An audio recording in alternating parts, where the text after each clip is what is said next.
नमस्कार, सुप्रभात. 7चा अलार्म या विशेष बुलेटिन मध्ये आपल्या सगळ्यांचं स्वागत. मी प्रज्ञा.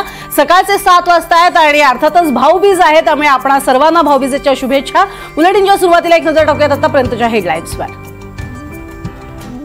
आज राज्यभरात दिवाळीचा महत्त्वाचा सण भाऊबीज. अनेक राजकीय नेत्यांच्या घरी राजकीय भाऊबीज साजरी होणार.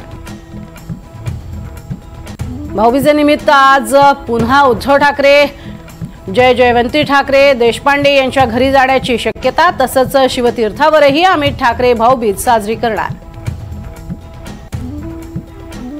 मुख्यमंत्री देवेंद्र फडणवीस आज नागपूरला जाण्याची शक्यता. भाऊबीज आणि दिवाळीच्या पार्श्वभूमीवर नागपुरात विविध कार्यक्रमांचं आयोजन.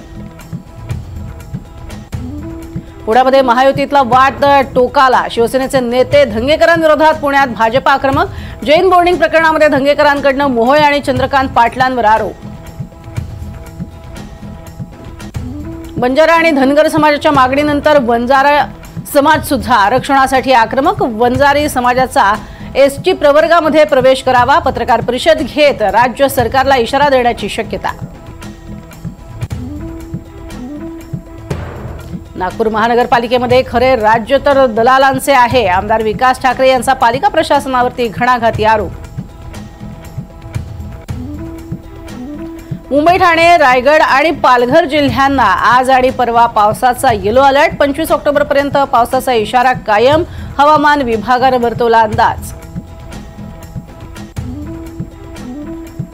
कबूतरखान्याचा मुद्दा पुन्हा पेटणार. कबुतरांच्या मुद्द्यावरनं 1 नोव्हेंबरपासून उपोषणाला बसणार असल्याची जैन मुनी निलेश चंद्र महाराज यांची घोषणा. भारतीय तुरुंगातील परिस्थिती अनुकूल नाही या मेहुल चोक्सीच्या दाव्यांचं खंडन. मुंबईतल्या आर्थर रोड तुरुंगातील बॅरेक 12चे फोटो भारतीय अधिकाऱ्यांनी बेल्जियमच्या अधिकाऱ्यांना पाठवले.